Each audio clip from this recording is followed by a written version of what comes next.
One of our members, Sarah Butler, saw a programme on television some months ago about medical detection dogs and their ability to sniff out cancers, amongst other things, and she suggested that we should invite a representative along. So we have Heather Shute from Medical Detection Dogs, accompanied by Edward, the sniffer dog. She's going to talk and he's going to sniff, and we're all going to learn what it is they get up to. I'm with the charity Medical Detection Dogs. We're a local group. We call ourselves the Oxford and Cotswold Support Group. And what we want to do is raise as much money as we possibly can for this charity, which is actually very new, only 5 years old. And it's really more or less being run on a shoestring. And we've got dogs who are saving people's lives every day. So it's very important to me to be able to come to an event like this and spread the word, really. This is Edward.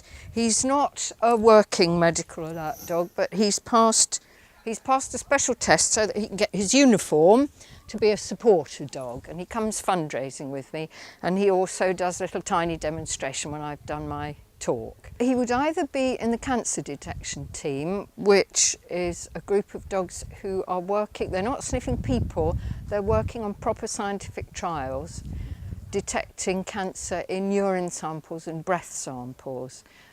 And everything they do is written up as proper scientific papers. So we now know that dogs can detect bladder cancer in urine samples at a very early stage.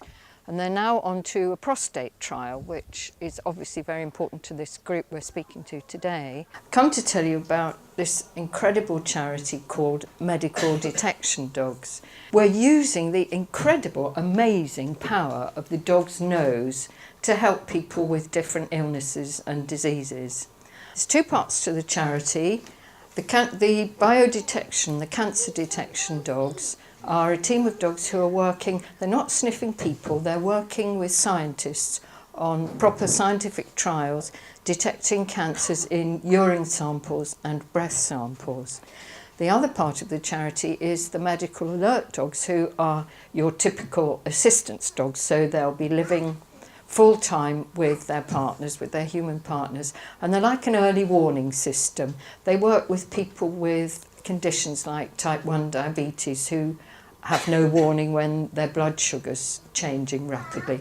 And so the dogs are a kind of early warning system. They can tell you before you collapse so that you can take action.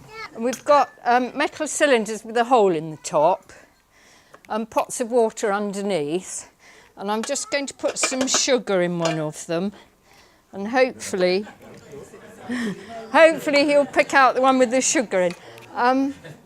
What I'm trying to get him to do is to sit when he detects it, but he either stops and looks up at me, or sometimes he licks the top of it.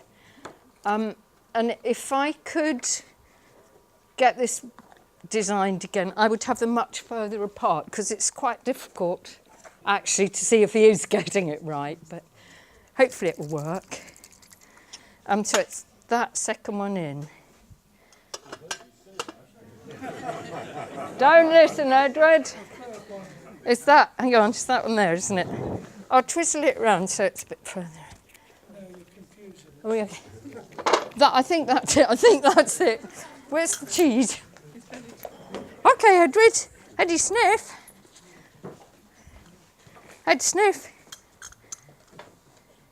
Yes, he got it pretty quickly. I'm going to sit in a chair and pretend I'm going into a hypo, and this is his spoof medical kit. Some of the dogs we know, they don't bother with the alerting. They'll just run and fetch the blood testing kit straight away because, you know, it's a shortcut to success, really.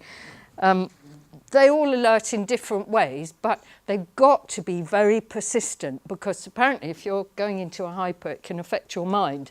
And you can go, get off, I'm perfectly all right, leave me alone. So they've got to persist. So let's give it a go. Ed, I'm being very ill, and hopefully you'll get... Oh, Edward, find the kit. Eddie, oh yes, very good. Get off, find the kit. Thank you.